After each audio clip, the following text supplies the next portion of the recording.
So basically, I see from here that Kirtanananda was on behalf of Srila Prabhupada. He was at the what festival?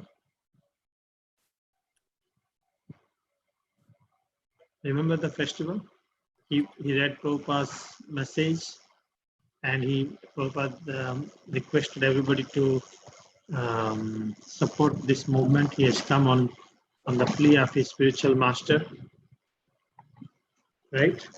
So we invite you to please chant with us. It is such a nice thing. Come to our temple if you like. Take a little prasadam and be happy. It is not very difficult if you just chant this Hare Krishna. Hare Krishna, Krishna Krishna, Hare Hare, Hare Ram, Ram Ram, Hare Hare. That will save you. Thank you very much and God bless you. Here, I think Srila Prabhupada was eager to leave the hospital. For several days, he had wanted to go. They are simply sticking needles, he complained. And each day was putting his society into further debt. The devotees had rented a small seaside house in Long Branch, New Jersey, where Prabhupada could go to recuperate. Kirtanananda, they decided, would be Prabhupada's cook, and Gaurasundar and his wife, Govinda Dasi, were arriving from San Francisco to do the housekeeping and help. But the doctor wanted Prabhupada to stay for another brainwave test and more observation. One day, while Brahmananda and Gargamuni were visiting Prabhupada, the doctor entered and announced that the Swami would have to go downstairs for an X-ray. No needle? Prabhupada asked. Yes, the doctor replied, it's all right. When the nurse brought in a bed on wheels, Prabhupada said he wanted Gargamuni to push it. He then sat on it cross-legged, and he sat on it cross-legged. Unusual, right? And put his hand in his bead bag, and Gargamuni, following the nurse, wheeled him out the door, down the hall, and onto the elevator. They went down to the third floor and entered a room. The nurse left them alone. Gargamuni could sense Prabhupada's uneasiness. He was also nervous. It was such an unlikely place for him to be with his spiritual master. Then a different nurse entered with a needle. Time to give Swami a little injection. No, Prabhupada shook his head. I'm sorry, Gargamuni said flatly, we are not going to do it. The nurse was exasperated but smiled. It won't hurt. Take me back, Prabhupada ordered Gargamuni. When the nurse insisted, Gargamuni acted rashly, his usual tendency, and stepped between the nurse and his Srila Prabhupada. I'm ready to fight if I have to, Gargamuni thought. I won't let you do it, he said, and wheeled the bed out of the room, leaving the nurse behind. Gargamuni was lost. He was somewhere on the third or fourth floor, faced with the corridors and doors, and Prabhupada's room was on the sixth floor. Unsure where he was going, Gargamuni wheeled through the corridors with Prabhupada sitting cross-legged, chanting on his beads. Brahmananda arrived at the X-ray lab seconds after Gargamuni's escape. The nurse and the intern complained to him about what had happened. Brahmananda, they considered this as a theft. Swamiji was their property. As long as he was in the hospital, he was theirs to do whatever they pleased with. Gargamuni had stolen Swamiji away from them. Gargamuni got to the elevator. He had difficulty maneuvering in the bed, and in his haste bumped into the wall. He forgot what floor Swamiji was on. He only knew that he was protecting Swamiji, who wanted to be taken away. When Gargamuni finally reached Prabhupada's room 607, an intern was there and spoke angrily. I don't care, Gargamuni said. He doesn't want any more needles or tests. We want to leave. Brahmananda arrived, calmed his younger brother, and helped Prabhupada back into bed. Prabhupada said He wanted to leave. When the doctor came in, Prabhupada sat up and spoke decisively. Doctor, I'm all right, I can go. And he shook the doctor's hand to show him he was hale and hearty. The doctor chuckled. He said that although Swamiji was getting stronger, he would have to stay a few more days. He was by no means out of danger yet. He required careful medical surveillance. They needed to run another electroencephalogram. I don't know what it is. Electroencephalogram. Can you read that? What is that? Electroencephalogram. What is that mean? Something to do with your head. Yeah. Anyway, so Prabhupada is really not happy the way things are diagnosing and curing. Every time they're coming and giving one injection, and he's not just fool. He was chemist, drug. He was made. He has some information about health, but he understood how these people are just not treating properly. They don't know actually properly how to treat. It's a different experience for Prabhupada that every time they're coming and hitting all this part of the body with the hammer and everything. So frustrated. Now it shows in there's a war between the doctor, nurse, and Prabhupada's team. Garg Muni, they wanted to take him. They want to take Prabhupada for an X-ray for the brain, right? Okay, and then when they went, they decided to leave. So Garg Muni seems he's lost, and Brahmananda came, and he didn't like the idea of like living like this. You cannot escape just like that. But anyway, Prabhupada is now bold. Finally, Prabhupada is bold. He said, I'm all right. But the doctor said that you need to be better, but you need to be stay for a few more days for surveillance, careful medical surveillance needed. Okay, Gaurav. Prabhupada still had pains around his heart, but he told the doctor his boys had a place for him to rest by the seaside. This was very good, the doctor said, but he couldn't let his patient go just yet. But Prabhupada had made up his mind. Ramananda Gargamuni arranged for a rented car. They gathered Prabhupada's things and helped him dress. As they escorted him out of his room and the hospital staff saw the boys were actually taking the old man away, some of the doctors and nurses tried to stop them. Ramananda told them not to worry. Swamiji was very dear to him and they would take good care of him. He would get regular massages and plenty of rest, and they would get him whatever medicines the doctor prescribed. After a rest by the seaside, he could come back for a checkup. Brahmananda. Then the doctors became fed up. They threatened us. This man is going to die. They really scared us. They said this man is going to die and it's going to be your fault. Even as we left, they said the man is condemned to death. It was horrible. At 10 a.m. on June 8th, they left the hospital. Prabhupada wanted to stop briefly at the temple at 26 2nd Avenue before going to the house in Long Branch. Entering the storefront, walking shakily, he came before the portraits of his spiritual master, Bhaktisiddhanta Saraswati, and his spiritual master's father, Bhaktivinoda Thakur. For the first time, Prabhupada's disciples saw him offer fully prostrated obeisances. As he prostrated himself before his Guru Maharaj, his disciples also paid obeisances and felt the devotion increase. When Prabhupada arrived at his cottage in Long Branch at 1 o'clock, he had Kirtananda immediately begin cooking lunch. It would be Prabhupada's first regular hot meal, rice, dal, chapati, sabji, since his stroke 9 days ago. Prabhupada went to bed but soon got up and came into the kitchen asking, "Is it ready?" Kirtananda made a few excuses that he would hurry. After a few minutes, Prabhupada returned. He seemed furious. "Why are you taking so long?" Kirtananda moved as quickly as he could. He couldn't even make the dal boil any faster. "Whatever you have," Prabhupada said, "let me eat it. I don't care if it is raw." Kirtananda served lunch, and Prabhupada ate with the relish of a person in good health. Kirtananda telephoned his pal Hayagriva in San Francisco. He ate like anything. It was wonderful to see. Yeah. The small one-story cottage was situated in a quiet suburb, a short walk from the beach. The backyard was enclosed by trees and shrubs, and the neighborhood bloomed with fragrant roses. So, the Prabhupada, so the devotees, the doctor wanted Prabhupada to still stay in the hospital because he still had pains around his heart. But the boys told the doctor saying that he wants to leave and that they have a very nice place for him by the seaside. And the doctor said that was good, but he couldn't let Prabhupada leave just yet.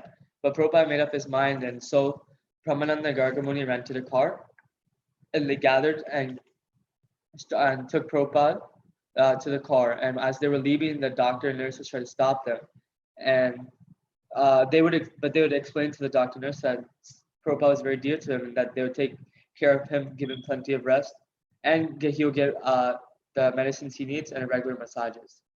But the doctors still tried to frighten the devotees by saying that this man is going to die, which really struck them. And they kept on saying that it's going to be your fault, and the man, this Prabhupada is condemned to death. But on June 8th, Prabhupada left the hospital and he stopped at the 22nd Avenue. And there they saw for the first time Prabhupada fully prostrated himself, obeisances. And when the devotees saw this, they also followed his example and felt their devotion increase. And Prabhupada arrives at his cottage in Long Branch, and he asks Kirtananda to immediately cook. And this would be Prabhupada's first regular hot meal of rice, dal, chapatis, and sabji since his stroke. And Kirtananda started cooking, but after Prabhupada went to bed, he got up and he kept on asking Kirtananda, is it ready yet? And Kirtananda would have to make excuses because the dal wouldn't boil fast. Prabhupada got angry and he said, I don't, whatever you have, let me eat it. I don't care if it is raw.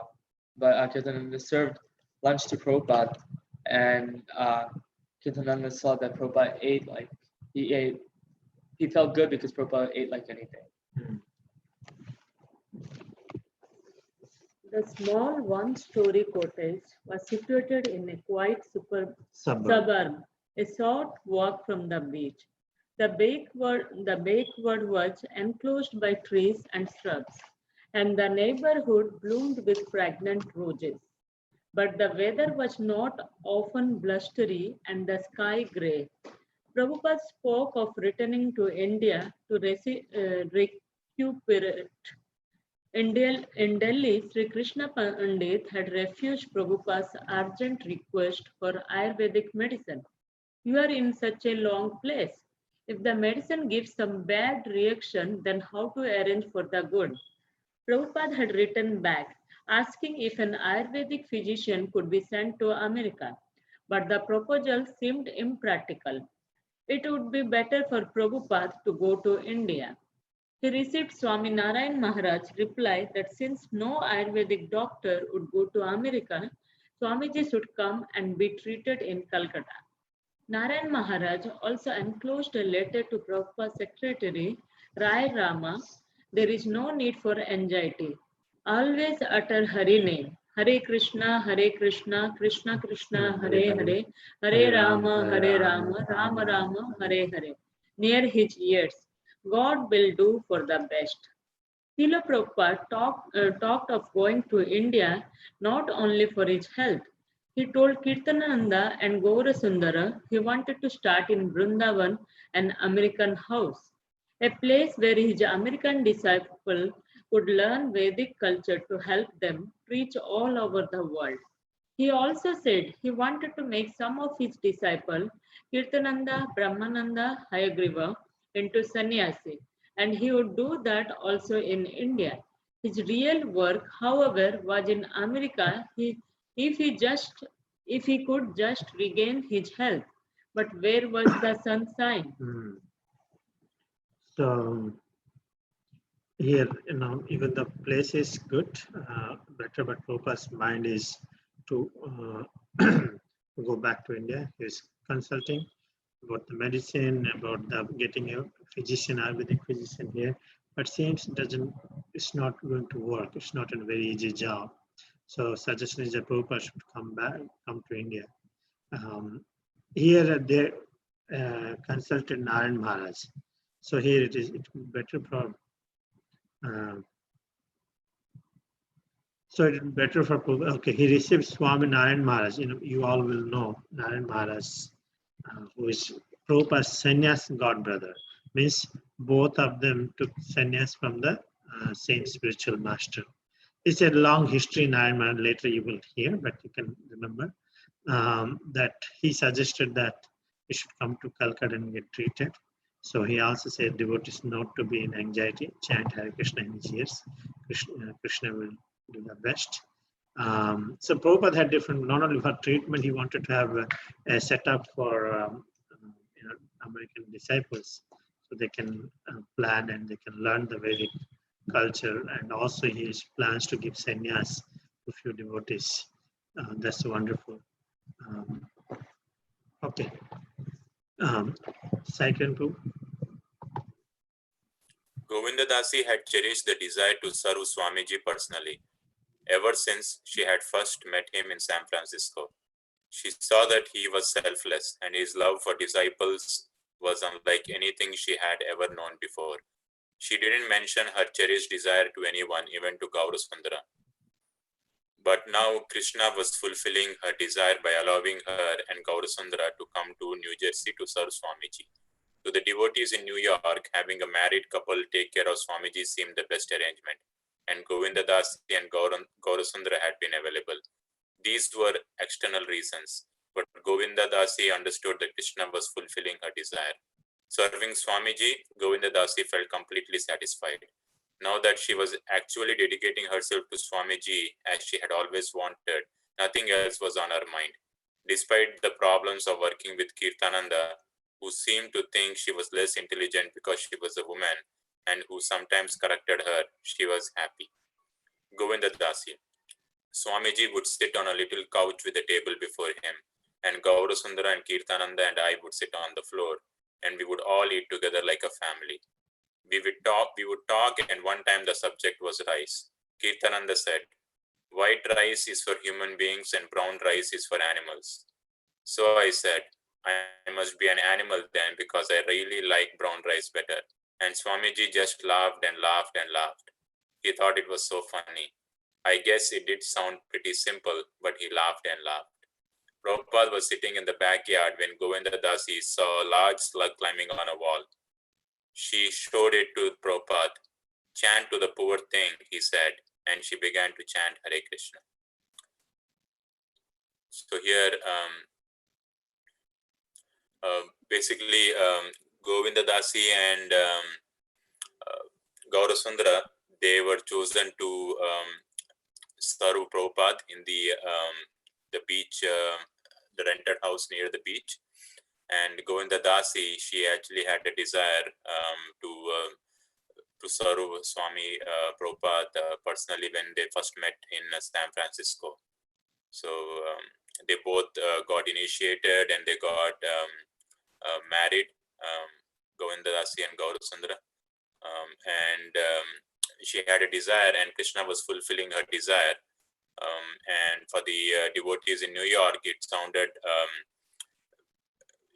the best thing to have a married couple take care of Swami. And Govinda Dasi, she felt that Krishna was allowing her desire to fulfill. And when she was serving Prabhupada, she was really satisfied, even though Kirtananda would basically sometimes look at her like she's a woman, and he used to correct her, but she was still happy that she was actually serving Prabhupada. And when they would have lunch, Prabhupada would sit on a couch and with a table, and Gaurasundara, Kirtananda, and Govinda Dasi would sit on the ground, on the floor. And in one conversation where Kirtananda says that white rice is for humans and brown rice is for animals, Govinda Dasi says that I must be an animal because she likes brown rice better. And it sounded so simple, but Prabhupada, she mentions that Prabhupada laughed and laughed on that. And Prabhupada, when they were sitting in the backyard, they saw a slug climbing a wall, and Prabhupada asks Govinda Dasi to chant Hare Krishna mantra to the slug. Yeah. AJ? Govinda Dasi would take walks daily and, with neighbors' permission, pick dozens of roses. On returning, she would arrange them in vases and place them all around Prabhupada's room. One time when Prabhupada heard her loudly singing Hare Krishna as she returned from the neighborhood, he remarked to Gaurasundara, "She is very simple-hearted." Govinda Das. Swamiji talked about Krishna in such a way that Krishna was present in the room. This was so striking to me. He would talk about Krishna's activities, about how Krishna is doing this and that, and how Krishna is so wonderful, and Mother Yashoda is thinking like this. He would talk and he would get into such a beautiful state that the whole room would glow golden. I would feel as if I were being transported to some other realm, and it was all very new to me. I didn't have any great understanding of what was going on, but it was all very new to me, and it was an actual transcendental experience of feeling Krishna's presence and almost glimpsing within the heart the memory of his pastimes. Swamiji played kartals, Swamiji playing kartals, Swamiji walking on the beach, Swamiji sitting in his room or taking a nap. Everything he did seemed wonderful to Govinda Dasi, and everything he did or said seemed to endear him more and more to her. Devotees would travel, no more than 2 at a time and only once a week, from Manhattan to Long Branch to visit Swamiji. Mostly they would see him sitting on his bed, but sometimes they would walk with him on the beach. The morning sunshine, he said, would help him, but the gray skies persisted. As Prabhupada sat one morning with Kirtananda, Gaurasundara and Sathvarupa, Govinda Dasi and Jadharani on a blanket spread on the sand, he noticed some boys with surfboards trying to ride the waves. They think this is bliss, playing in the water, he said. Actually, there is some bliss there, but it is not Ananda, the bliss of the spiritual world. On Krishna Loka, everything is conscious. The water is conscious, the land is conscious, and everything is blissful. Here that is not so. Devotees looked with him at the surfers bobbing in the sea. Yes, Kirtananda said, and also here it is dangerous. At any moment, one of those surfboards could jump up and hit them on the head. So Govinda Das was, she'd go out and collect flowers every day and come back and arrange them in the room in Swamiji's room. And I think we're a little further down there. And she was saying how the way that Prabhupada would talk about Krishna was always in a way that it was like Krishna was there at the time. It's not like an abstract idea or some faraway thing. It's like, no, this is like if somebody would talk about their friend or somebody that they knew. So you'd say, hey, and as a result, she said it was like a transcendental experience, and she could feel Krishna's presence and get an idea of his pastimes by the way that Prabhupada would talk about Krishna. And the devotees were going down from Manhattan to New Jersey a couple times a week, once a week to see Prabhupada, and they'd go for walks on the beach. And one day when they're all sitting out there and watching surfers, and Prabhupada relates that this isn't real bliss, right? It's kind of a temporary bliss. It's not Ananda. It's not spiritual bliss. It's just kind of in the moment type thing. And Kirtananda points out that it's all this bliss that they're experiencing is also dangerous because the surfboard could hit them in the head at any time. So. Thank you. Nipa?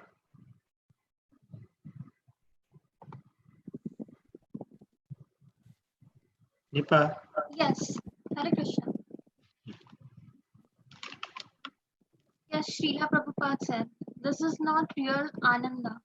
Prahlad Maharaj has said that this material world is crushing him like a grinding wheel of repeated birth and death. He says that in material life he experiences either separation from what is beloved to him or meeting up with an obstacle he doesn't want. And in order to combat this condition, the remedy he takes is even worse than the disease. LSD is like that, a remedy worse than the disease. Except that Prabhupada's face looked thin. His appearance was the same as before his illness. He sat among them wrapped in a grey wool chadar. They knew he must be very careful about how much he did. They would never forget, as they had forgotten before, that he was 72 years old. Perhaps never again would they be able to enjoy spending as much time with him as before. Certainly for now, his intimate association had become a rare treasure.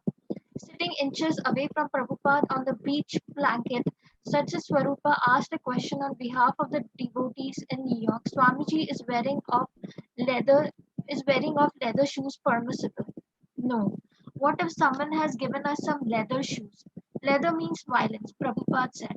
He pointed to Satya Swarupa's shoes of inexpensive man-made material. Your country is very nice. By your technology, you can get these shoes easily without wearing leather. For Satya Swarupa and the others, the question was answered for a lifetime. And a time and place became a reference like a chapter and verse number in the scriptures. As Jadurani helped Govinda Dasi gather flowers, the two girls talked together. Both had heard the men say that women were less intelligent and they felt discouraged. Later, Govinda Dasi told Prabhupada about the problem. Is it true, she asked, that because we are women, we won't make advancement as quickly as the brahmacharis? Yes, Prabhupada answered. If you think of yourselves as women, how will you make any advancement? You must see yourself as spirit soul, eternal servant of Krishna. Srila Prabhupada gave Jadurani a photograph of himself to paint from. Taken in India before he had come to America, it showed him grave and standing very straight against a blank white wall. Oh Swamiji, Jadurani remarked, you look so unhappy here. No, he said thoughtfully, stretching out the sound of the word. No, this is not unhappy. That was the moment's ecstasy.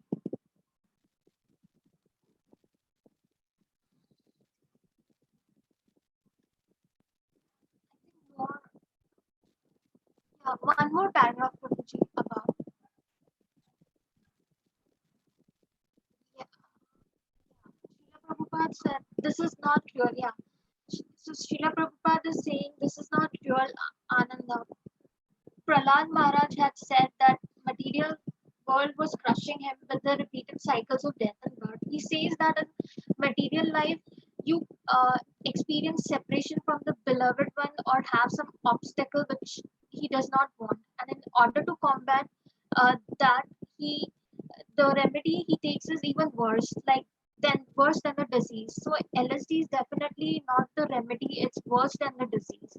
Except that Prabhupada was looking thin before, was the same as before his illness. He sat among in a wrapped in a grey wool chadar. They knew he must be careful about how much he did. They never forgot his age. He was 72 years, and perhaps they would never be able to enjoy spending as much time as before, like they did it before with him. Certainly, for now, intimate association had become like a rare kind of a treasure. Sitting away was Satya Swarupa in a on the Prabhupada on a beach blanket, and Satya Swarupa is asking on behalf of the devotees that whether the leather shoes is permissible to wear, and Prabhupada replies no. What if someone gives a leather shoes to you? Leather means violence. That's what Prabhupada says. He pointed at shoes of inexpensive man-made material. Your like country is nice, but technology you can get these shoes without wearing leather. Like leather, that's what he's saying. One should wear without using leather. For Swatsa Sarupa, and the other question was for a lifetime, and the time and place was a reference. As Jadurani helped Govinda Dasi to gather the flowers, she heard like two girls were talking that because they are women, they are considered to be less intelligent, and that was kind of discouraging. So later, Govinda Dasi told Prabhupada about this, and Prabhupada replied that uh, yeah, so it's a true like he was asked this question, and Prabhupada, because we are women, we won't make any advancement as compared to brahmacharis. And Prabhupada replied, yes, if you think of yourself as women, then how will you advance comparatively? You should consider yourself as spirit soul, eternal servant of Krishna, and then only you can advance. And Prabhupada gave Jadurani a photograph of himself to paint from. I completed here. Yeah, I completed here. Prasanthi, please. Srila Prabhupada gave Jadurani a photograph of himself to paint from, taken in India before he had come to America. It showed him grave and standing very straight against a black-white wall. Oh, Swamiji, Jadurani remarked, you look so unhappy here. No, he said thoughtfully, stretching out the sound of the word. No, that is not unhappy. That was a moment of ecstasy. Prabhupada drew Jadurani's attention to a picture on his wall. Mother Yashoda was rebuking her son Krishna for stealing butter, while in the distance two of the Krishna's friends were hiding behind a tree laughing. Prabhupada asked, do you think that Krishna would let himself get caught and his friends get away?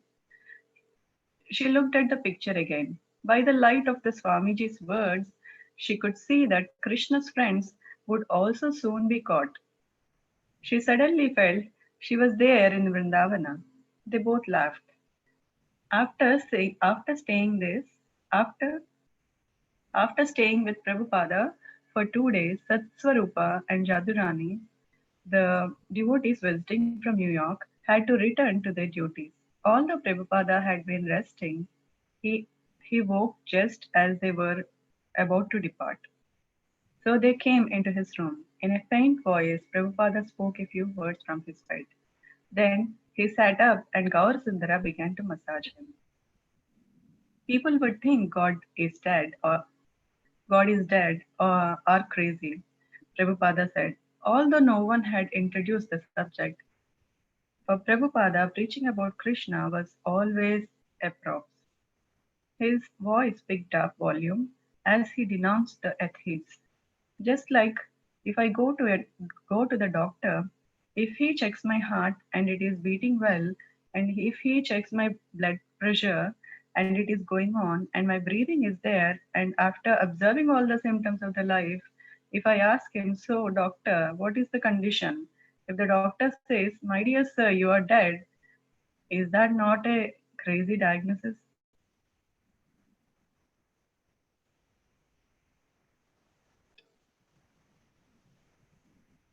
Prabhupada gave his photograph taken in India to Jadurani and asked to paint. And she looked at the photograph and asked, why are you unhappy here? But Prabhupada explained that it was a moment of ecstasy. And then Prabhupada showed Jadurani the picture on the wall. It was of Yashoda rebuking her son Krishna for stealing the butter. And there are two friends hiding behind the tree and they were laughing.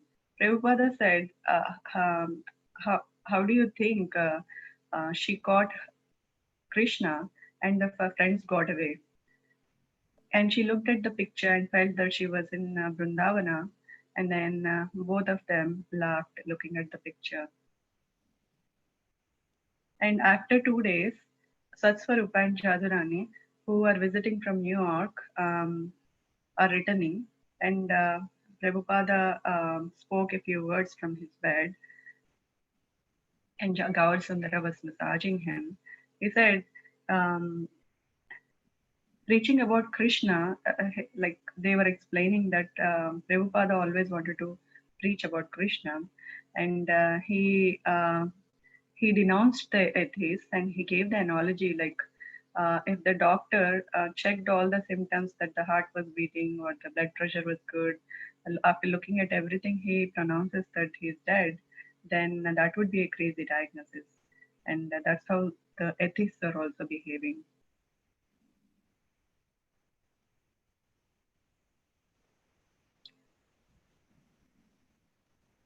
Saying that God doesn't exist. Yes, right. Thank you. What I was trying to say here. Did you all in America? This is very a long issue. Because I see when I'm working with the leaders of the society, they always bring this into this in America, they felt women are as inferior or some in many ways like that. So in our movement also, devotees are raising questions. So I hope everyone got Prabhupada's answer.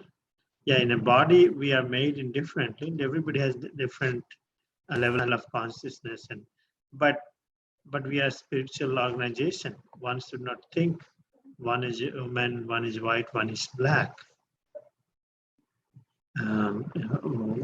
So if you think, even if you're white, black, yellow, doesn't matter, you still consider less intelligent because still is bodily conscious. That's our explanation, that we are spiritual from beginning.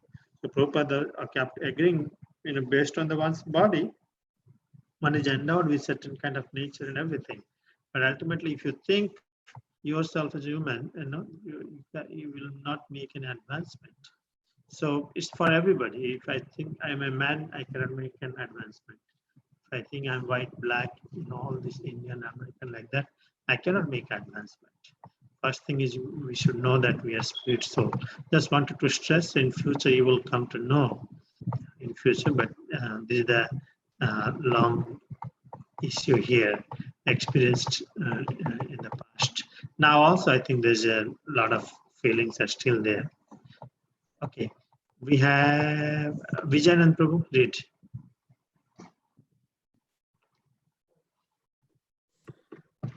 Gaurasundara, still massaging, glanced wide-eyed at the others. Prabhupada was now speaking in a loud, forceful voice, as if addressing a large audience instead of a few visitors in his sick room.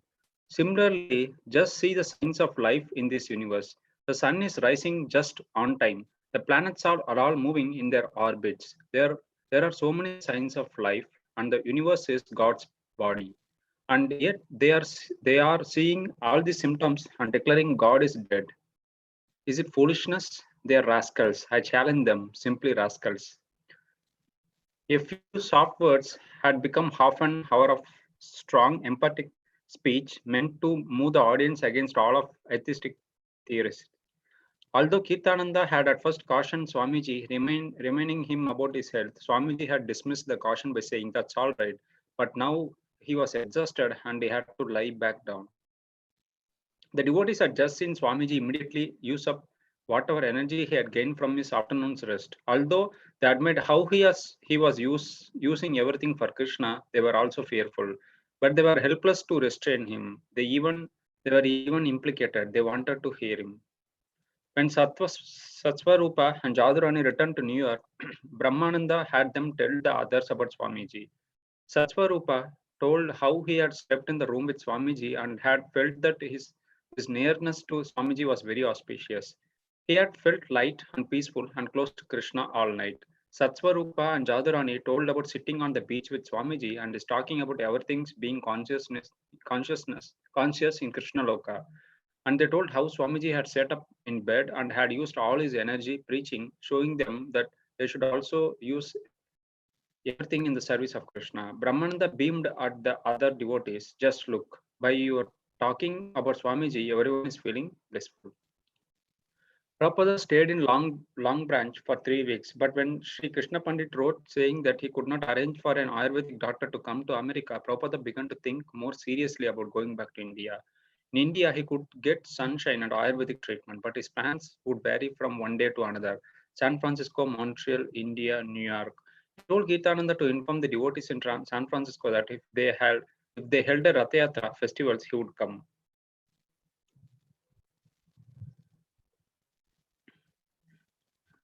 Oh, okay.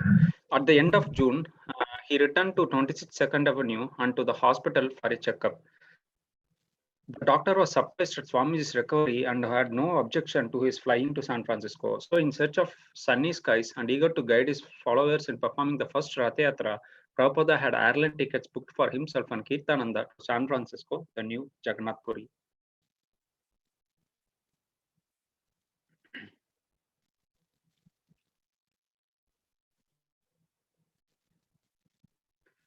Here we see like Gaurasundara was messaging to Prabhupada, and Prabhupada was speaking in a loud voice, as if he was addressing a large group of people. Like he was mentioning that people seeing the signs like sun rising just on time and planets moving in their orbits. So there are a lot of signs of life, and universe was like God's body, but still people are declaring God is dead, which is it is foolishness, and they are simply rascals. And his sympathetic speech also, his sympathetic speech moved the audience against all kinds of atheistic theorists. And Kirtananda cautioned Swamiji on his health, but Swamiji did not mind it, and he was just replying that's all right, and he was he went to lie down. And devotees also saw that Swamiji was using all his energy from his rest, and like he was using everything for Krishna. But they felt it was faithful, but they were helpless to restrain him. But still, they want to hear from him. And when Swatsvarupa and Jadurani returned to New York, Brahmananda made them to tell about Swamiji, how they felt when they were staying with Swamiji. Like they were sharing their experiences. Like being near to Swamiji was like a very auspicious thing. And also like sitting, both of them was mentioned like sitting on the beach with Swamiji and talking about being conscious in Krishna Loga. All was like really very good thing. And also Brahmananda was mentioning that just by mentioning about and talking about Swamiji, everyone felt very blissful. And Prabhupada was staying in the Long Branch for 3 weeks. But when he heard that from India that Krishna Pandit could not send any Ayurvedic medicine or a doctor to come to America, he was thinking like very seriously to go back to India, so that he can get some sunshine in Ayurvedic treatment. But his plan used to change every day, and he had also this plan is in his mind, which is having the having, in case if the devotees plan for the Rath Yatra in San Francisco, Swamiji will go there. And at the end of June, Swamiji returned back to the storefront, and he went to the hospital for the checkup, and the doctors were like surprised to see that Swamiji recovered a lot, and they did not had any objections of him to fly back to San Francisco. So devotees booked the ticket for Swamiji and Kirtananda to San Francisco, so that they can arrange for the first Rath Yatra in the Jagannath Puri, San Francisco. Very well, such a wonderful, isn't it? This is a beautiful chapter we read. So many things. Anyway, we'll move to the next one. Next one is chapter 26, Swamiji's departure. So basically, it looks like he's going to New York and California, and I don't know, from India, I'm sure they're from there. Okay, who is reading? Srikar? At the San Francisco airport, Prabhupada smiled but said little as the devotees greeted him with flowers and kirtan. It was different this time. He walked straight ahead with the aid of a cane. Jayananda was waiting with his station wagon to drive Prabhupada to the private house they had rented north of the city at Stinson Beach. But first, Prabhupada said he wanted to visit the San Francisco Radha Krishna temple. Jayananda drove to the 518 Frederick Street. Prabhupada got out of the car and entered the small storefront, which was filled with waiting devotees and guests. He bowed before the smiling Jagannath deities and, without speaking a word, left the room, returned to the car, and departed for Stinson Beach. The ride up through the seaside cliff was so winding and climbing that Prabhupada became nauseated. And even lying down in the back seat and having Jayananda drive slower didn't help much. Kirtananda realized that it would be too difficult for Prabhupada to visit the San Francisco temple from Stinson Beach. But maybe that would be just as well. He could spend all of his time recuperating. It was a modern single-story 6-room house with a Japanese roof. A sign out front read Paradiso. Srila Prabhupada noticed in the front yard, amidst fashionable lawn furniture, a statue of Lord Buddha, a garden ornament. When Prabhupada entered the house, he found Mukunda and his wife Janaki waiting for him. They bowed down and Janaki wept in happiness. Prabhupada smiled, but he kept walking slowly and silently through the house. The large living room overlooked the Pacific Ocean, was decorated with some of Jadurani's paintings of Lord Vishnu, Radha and Krishna, and Lord Chaitanya, as well as with Indian prints of Jagannath Puri. Prabhupada's bedroom, also facing the ocean, had sliding windows. On the wall was a portrait of Srila Bhaktisiddhanta Saraswati and a painting of Radha and Krishna. Prabhupada smiled and said the paintings were very nice.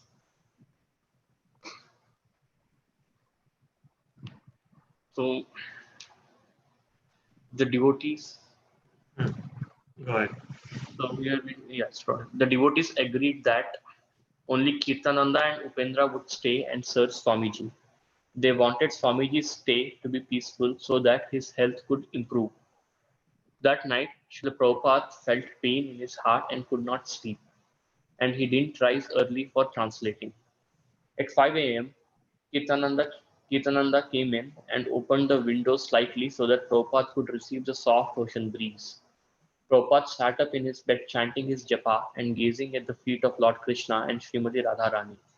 A mountain range to the east blocked the morning sun.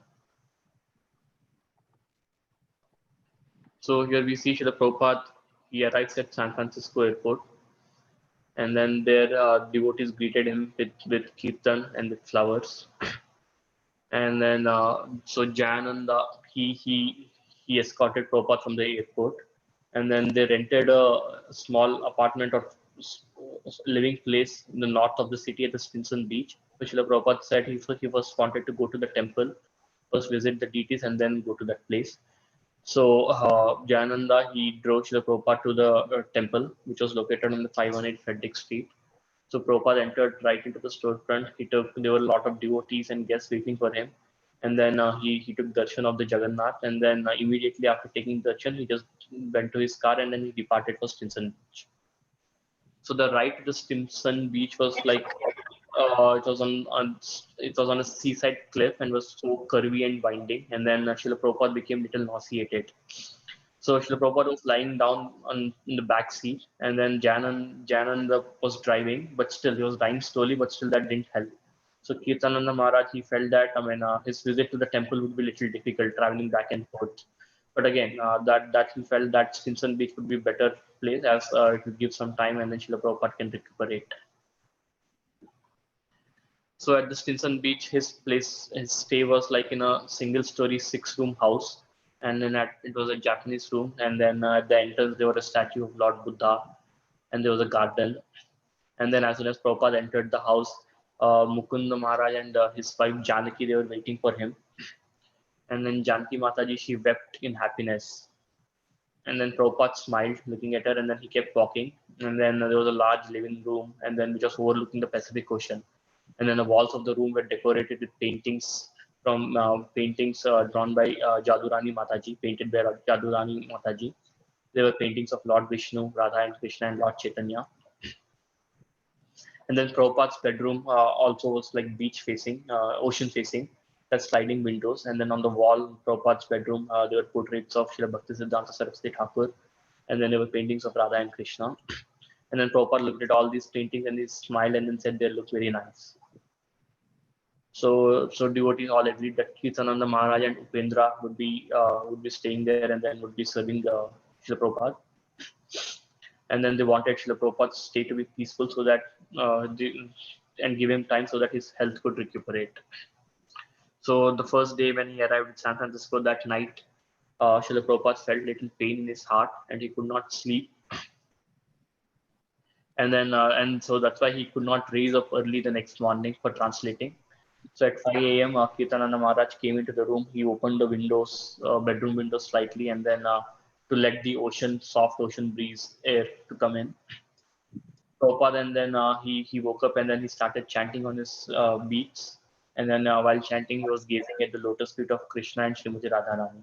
So the east side there was a mountain, and then the mountain was kind of blocking the morning sun rays.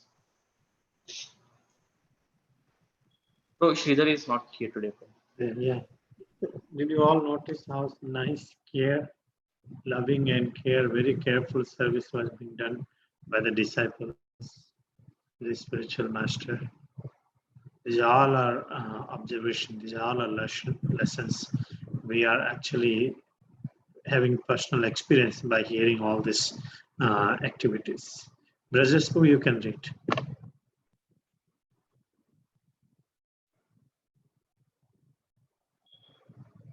Brajespu, you're there? Prabhuji. Yes. Ever since Prabhupada's stroke, Kirtananda has been regularly massaging Prabhupada morning and evening. Kirtananda would rub Prabhupada's head vigorously and then sit behind him and massage his back. Next, he would massage his back. Sorry. Next, he would massage Prabhupada's chest, his arms, and his legs. The complete massage lasting sometimes more than an hour. Since leaving the hospital, Prabhupada had also been taking daily morning walks.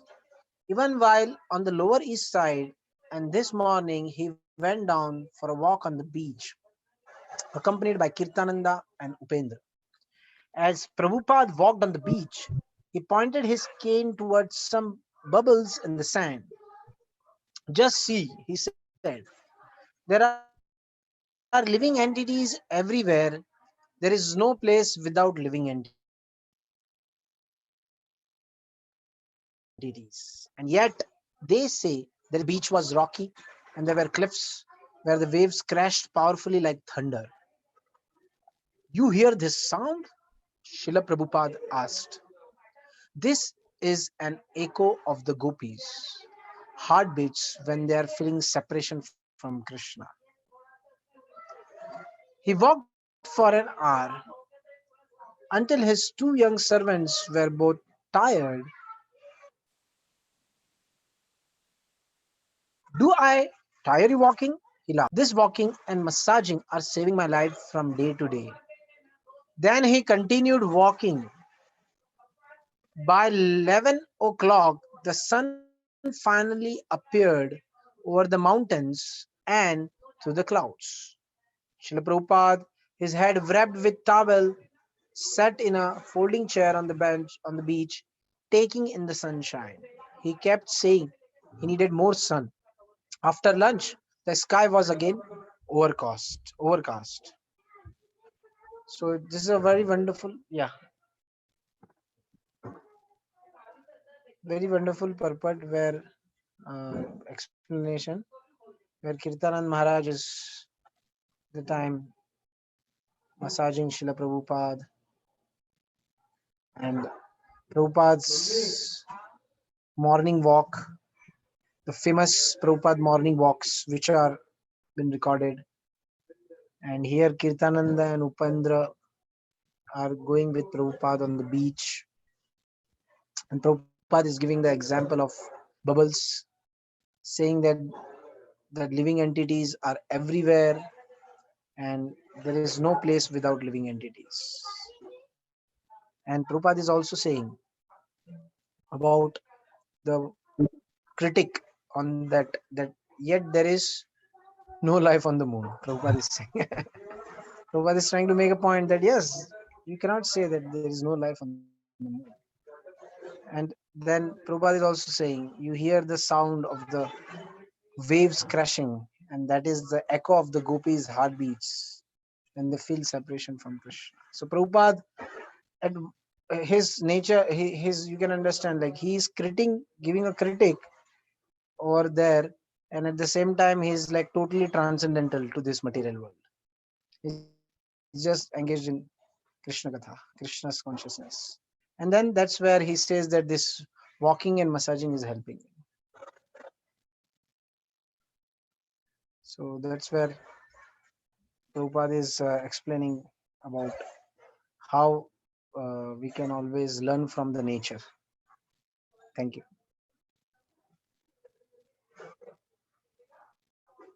Yes, thank you so much.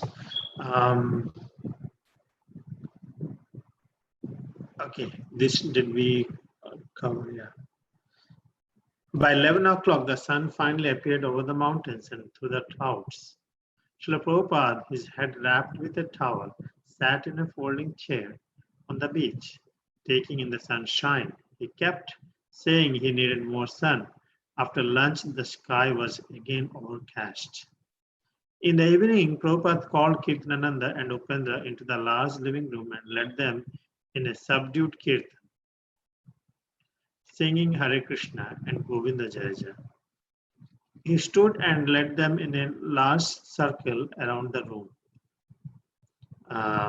He would stop before the picture of Krishna, bow slightly with folded palms, turn around, and then continue in the circle. On July 8th, after Prabhupada had been at Paradiso for 2 days, Shyam Sundar and Mukunda drove off from San Francisco.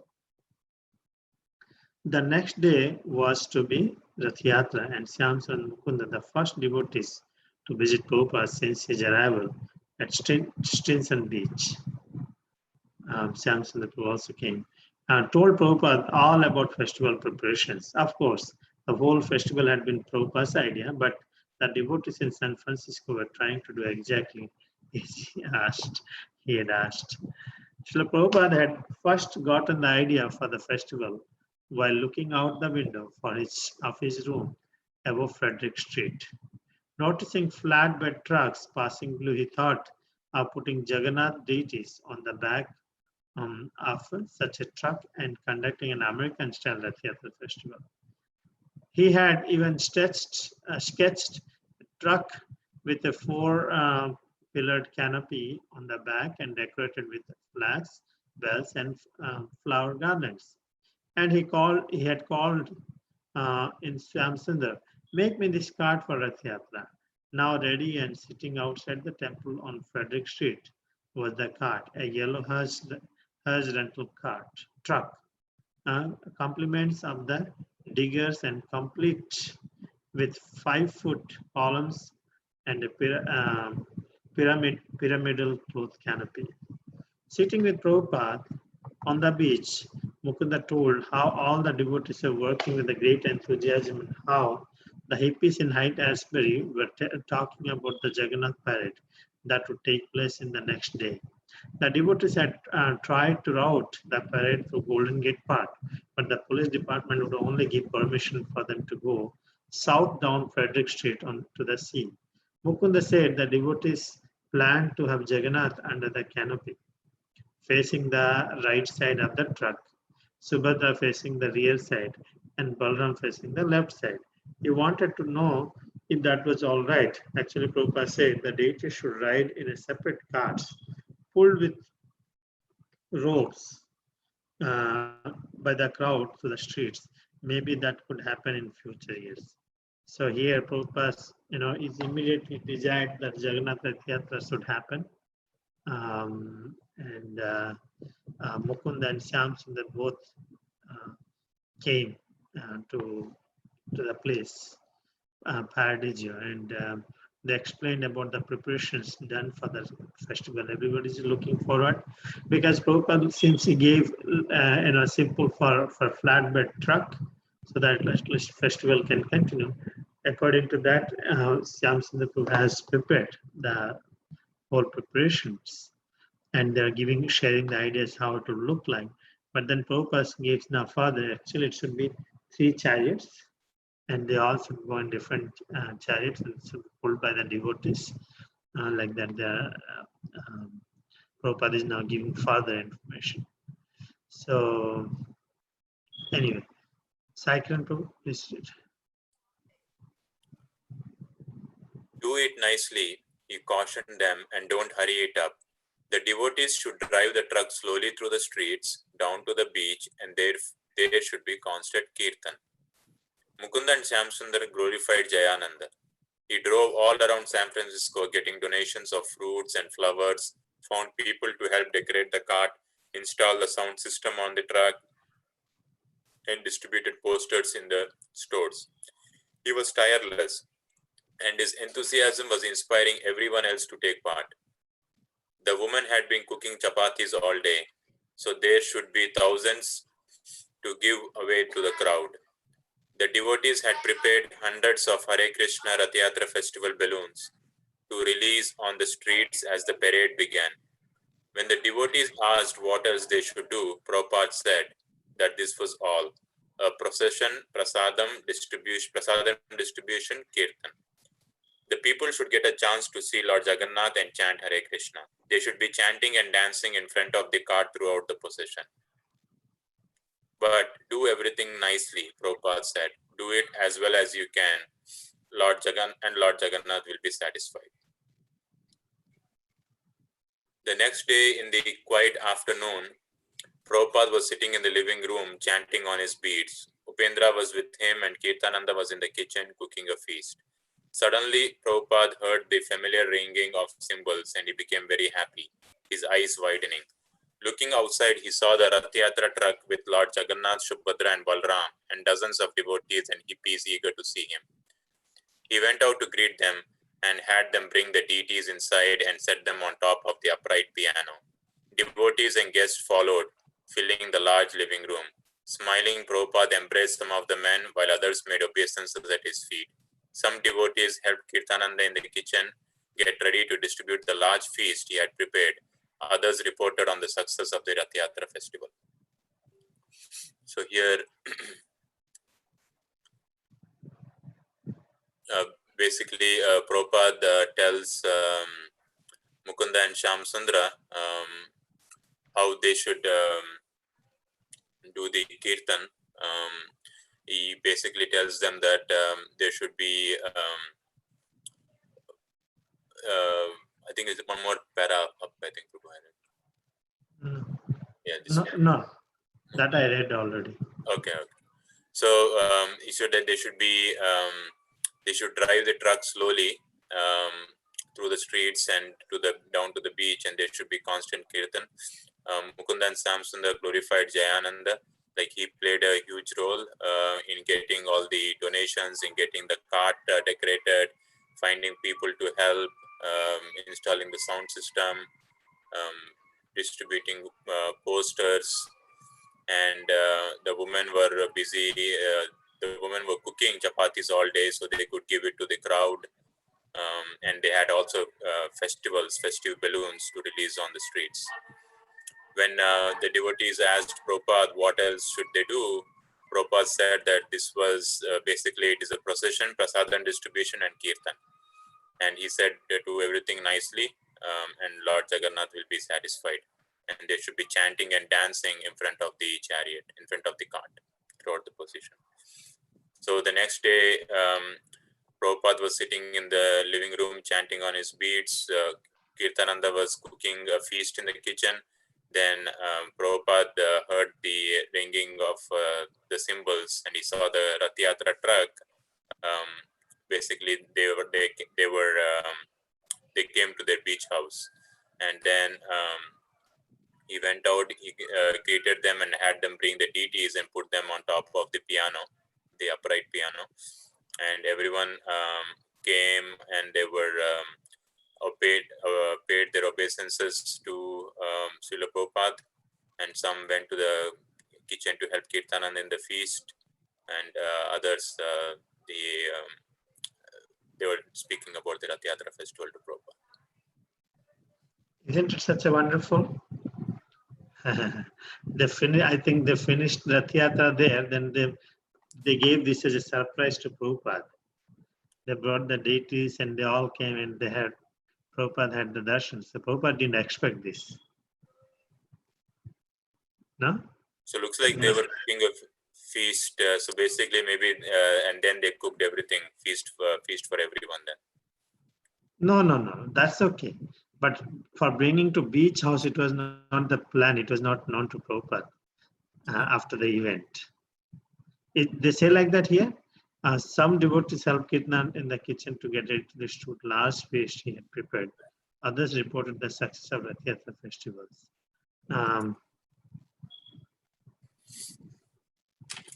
And the kitchen to get ready to distribute. I don't know how they would come to the beach. That's the point. because it was going. I think there's more details. It is there somewhere else. Maybe Shyam Sundar Prabhu's changing the rhinos. That will provide more details. Let's see what happens. AJ, you can finish. It was great. It was wonderful. It was such. Oh, sorry. Yeah, it was great. It was wonderful. It was a beautiful day. It was a beautiful day, they said, and Prabhupada listened, moved by his disciples' descriptions of the celebration. Many hippies had joined the large procession. Mukunda, Haridas, Hayagriva, and some of the women had been on the cart, and the instruments, including Yamuna's playing on the harmonium, had all been amplified. Everyone in the streets had liked it. The police motor escorts had tried to hurry the devotees, but so many people had crowded in front of that the parade had been obliged to go slowly, just as Swamiji had asked.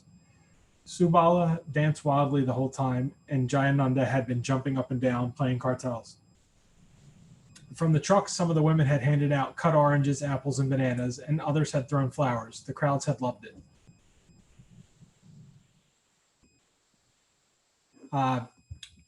Saimasundra told how they had been going up a steep hill.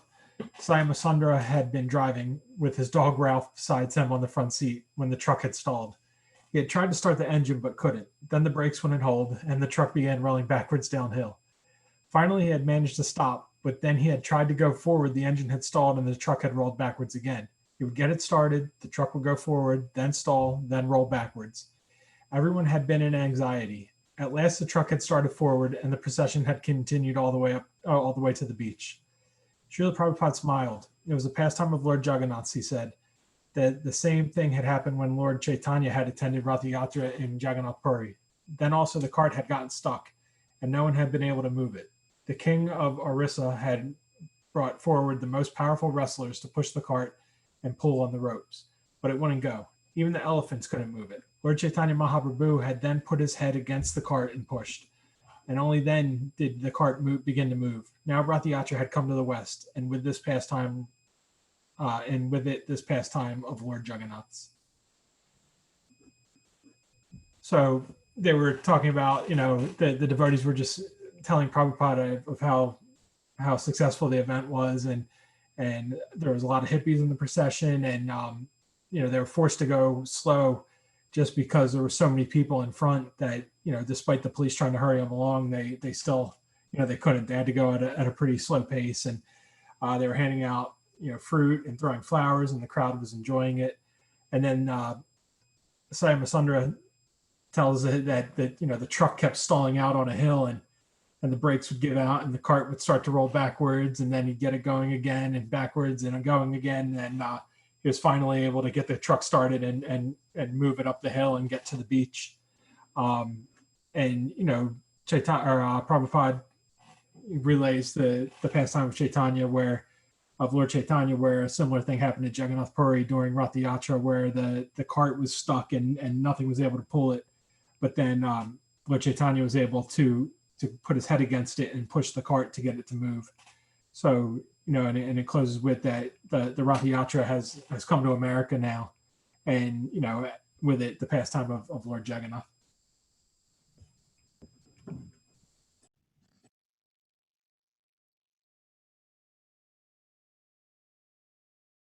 Sorry for this. So did you all notice this?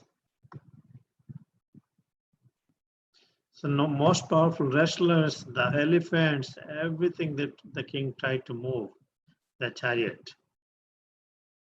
No one could.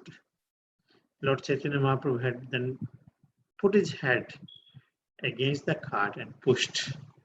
And only then did the cart begin to move. So Prabhupada is reminding, these are the normal pastimes of Rath Yatra. When you do, it happens, and so many things happens in the chariot Rath Yatra. It just moves according to his own will. I think we had a very wonderful reading today, right? We don't have much time for reflections. We will continue tomorrow.